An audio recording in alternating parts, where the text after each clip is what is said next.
कोई अगर पूछे कि कुदरत का निजाम क्या है तो उसे सिर्फ इतनी सी बात कह दीजिएगा कि सुपर 8 में इंडिया और पाकिस्तान दोनों के दो दो मैचेस बाकी हैं।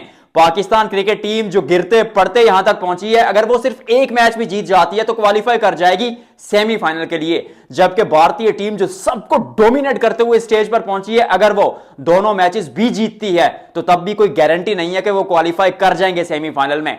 इंडिया वर्सेस पाकिस्तान उस महामुकाबले का अगर आपको फिर से इंतजार है सेमीफाइनल में तो इस वीडियो को देखिएगा, क्योंकि इसमें हम चर्चा करेंगे क्वालिफिकेशन सिनेरियो की कि पाकिस्तान और इंडिया कैसे अपने अपने ग्रुप से सेमीफाइनल में अभी भी पहुंच सकते हैं। और बात करेंगे उस आगाज जिससे करूंगा, यानी जिस पॉइंट से, वो ये है कि वेस्ट इंडीज ने जिम्बाब्वे को एक इनिंग से हरा दिया। अरे माफ कीजिएगा, 107 रन से हराया, पर यह जीत किसी एक इनिंग से कम नहीं है और भारतीय टीम के लिए किसी ड्राउने ख्वाब यानी नाइटमेयर से कम नहीं है, क्योंकि इसके साथ वेस्ट इंडीज का जो नेट रन रेट है वो 5 के ऊपर चला गया और पॉइंट्स टेबल पर आप पहले नंबर पर हैं। जबकि भारतीय टीम का नेट रन रेट 76 रन से हारने के बाद दक्षिण अफ्रीका से अब -3 पे जा पहुंचा है। अब सामने भारतीय टीम ने खेलना है जिम्बाब्वे से, और उनके अलावा अगर देखा जाए तो आपने वेस्ट इंडीज का सामना करना है। जिम्बाब्वे को अगर आप हरा देते हैं, भारतीय टीम के नजरिए से आप बात करूंगा, बड़े मार्जिन से, फॉर एग्जांपल 80 रन से या 90 रन के आसपास से अगर आप उनको हरा देते हैं और फिर आप उम्मीद करते हैं कि वेस्ट इंडीज और जो मुकाबला होगा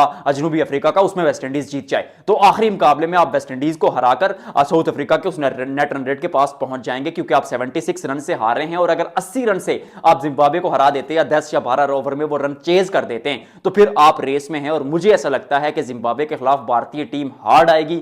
और भारतीय टीम के लिए एक अच्छी चीज यह भी है कि अगर जिम्बाब्वे से आप बड़े मार्जिन से वो मुकाबला जीत जाते, कम से कम आप वो अपना -3 का हिस्सा हटा देते हैं नेट रन रेट से, तो फिर आखिरी जो मुकाबला है आपका वो 4 फरवरी को है, जहां आप कोलकाता के मैदान पर वेस्ट इंडीज के सामने होंगे। तो उससे पहले सारे मैचेस हो चुके होंगे, इक्वेशन आपके सामने होगी, स्टेटमेंट आपके सामने होगी। पता नहीं क्यों मुझे लगता है कि भारतीय टीम हार्ड आएगी और कमबैक करेगी और सबको सरप्राइज कर देगी। सबसे बड़ा दुश्मन भारतीय टीम का मैं अभी इस वक्त कहूंगा कि गौतम गंभीर है। हालांकि मैं गोती के खिलाफ नहीं हूं, पर जो कॉम्बिनेशन वो खिला रहे हैं वो समझ से बालातर है। आप जो है अक्षर पटेल को नहीं खिलाते, जो आपके वाइस कैप्टन है। भाई आपने अगर उनको खिलाना नहीं था तो फिर वाइस कैप्टन क्यों बनवाया? क्योंकि आप ही तो कोच थे सिलेक्शन कमेटी में, तो आपका ही हाथ था। रोहित विराट, वो बात दूसरी तरफ मैं लेकर जाऊंगा नहीं, चैनल पे मेरी वीडियोस पड़ी हुई हैं कैसे आपने रोहित विराट को टेस्ट से जाने पर मजबूर किया। मजबूर तो नहीं है, उनका अपना फैसला था एट दी एंड, क्योंकि फैसला तो प्लेयर नहीं करना होता, उस वक्त उस तरफ जाना नहीं मैं चाहता। तो फिर अब अभी अक्षर पटेल को आप नहीं खिला रहे, क्यों? क्योंकि सामने वाली टीम में आप कह रहे हैं कि यार 3-3 4-4 लेफ्ट हैंडर्स हैं,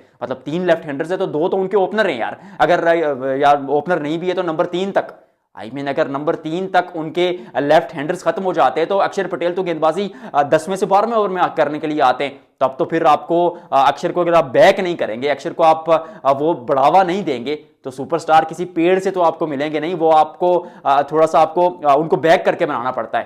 that doesn't make any sense कि आप अक्षर को नहीं खिलाते। और फिर मुझे ऐसा लगता है कि भारतीय टीम में जो मिडिल ऑर्डर है वो मिडिल ऑर्डर है ही नहीं। क्यों?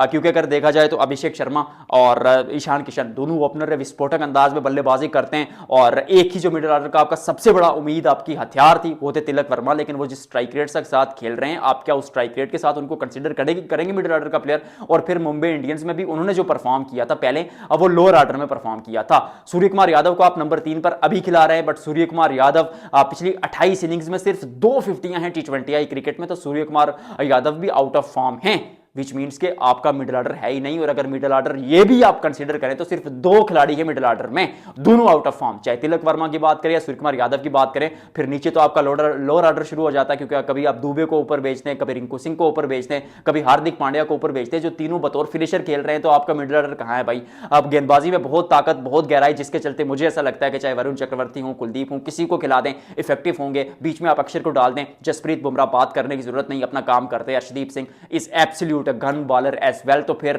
गहराई और ताकत है टीम की, इसीलिए मुझे लगता है कि वो कमबैक करेंगे। अभिषेक शर्मा पे बहुत बातें चल रही हैं, मोहम्मद आमिर ने कह दिया स्लागर हैं। चले मान लिया आमिर साहब, क्योंकि मुझसे बेहतर समझते हैं, ही इज अ क्रिकेटर, लेकिन मुझे पर्सनली ऐसा लगता है कि Abhishek Sharma is not only a slogger, उसके खेलने का तरीका ऐसा है।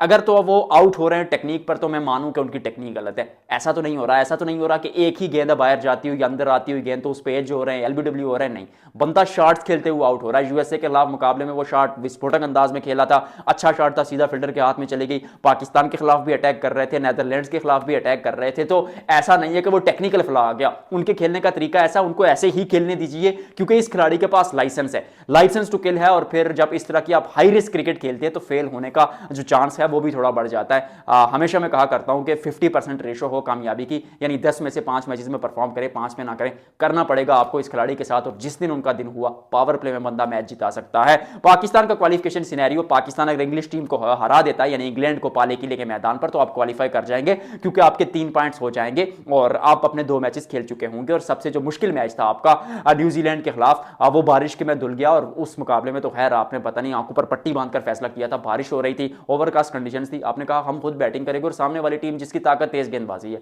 किया क्या था आपने, वो कुदरत के निजाम ने आपको बचा लिया। शुरू पर कहा ना मैंने, कुदरत का निजाम क्या है, ये है कुदरत का निजाम। और उसके अलावा अगर देखा जाए तो फिर इंग्लैंड जो स्पिन के खिलाफ फंसता है, तो फिर स्पिन के खिलाफ फंसता है तो आपकी ताकत तो स्पिनर्स ही हैं, चाहे वो नवाज हो, शादाब खान हो, इब्रार को खिला दे, उस्मान तारिक को खिला दे, टीम आपकी एकदम लाजवाब है।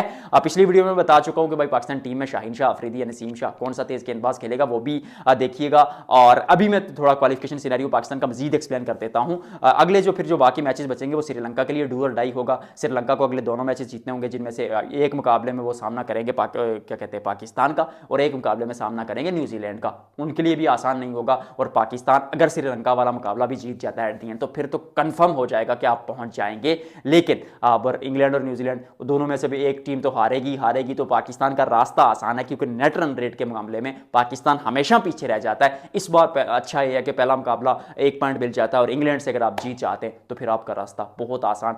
दोनों मैचेस जीत जाए तो वो अपने बलबूते पर पहुंचेंगे, वो मोमेंटम आपके साथ होगा कि श्रीलंका को हराया, अगर मगर या इफ्स एंड बट्स पर या किसी के कहने पर या किसी की वजह से आप नहीं पहुंचे, अपने बलबूते पर पहुंचे। We shall find out it. मुझे लगता है पाकिस्तान और इंडिया दोनों क्वालिफाई करेंगे। आपको क्या लगता है कमेंट सेक्शन में बताइएगा।